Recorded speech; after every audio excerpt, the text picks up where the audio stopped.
осы аз уақыттың аралығында жақсы жағына қарай өзгергендігі байқалады. Бұл да осындағы ұстаздардың бір жемісі, жұмыстардың бір жемісі нәтижесі деп қарап отырмыз. Сондықтан да мына елге қызмет ету діннен емес мінезден деп ағымдарымыз айтып кетті ғой.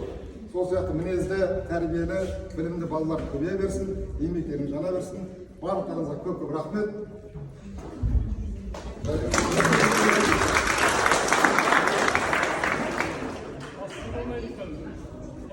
Ата-аналар, бүгінгі күндізгі сәлемін жолдайын. Мен 7-ші класында оқитын немерем Ережербектің атасы боламын.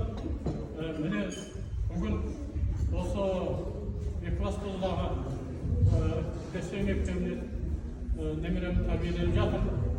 Ал міне мектеп ұжымы әкімі өзі мына бәсекенің ішінде жүріп, асханада тамақты әзірлеп, денелеп кірісіп жүргеніне мен өте қуаныштымын.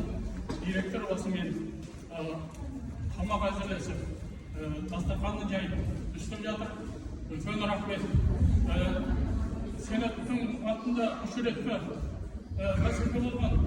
Мына құсап дәулетті шашып, ата-аналарын жиып алып, Алланың тәрбиелеуін менің қоймай, ата-анасын да бірге тәрбиелеп жатыр. Сонда сенаттың үш ретті бәсекесінде мынандай дастархан жайып көрген жоқ. Мына екінші қабаттағы жеңіл бүршілер, бір стақан шай пішен тұр ғой, оған да жетпейді. Сонда міне үлкен ата-аналарды қабылдап, дастархан жайылған мектеп ұжымы, орынбасарлығының директор мырзаға алғысын шексіз.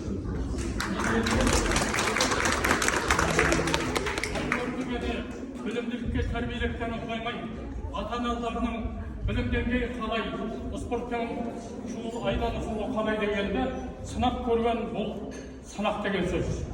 Сондықтан бірлікке шақырып жатыр.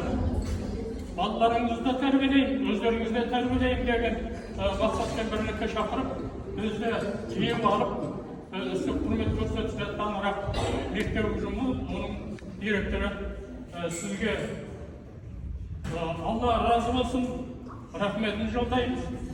Мына қатысушылардың атынан мен өзім немерем болғанда біз өзі Монғолиядан келген.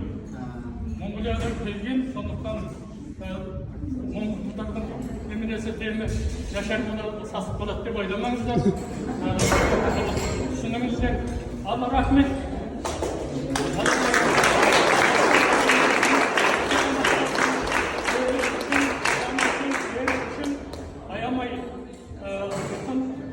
Мақазаматқа тәрбиелейді.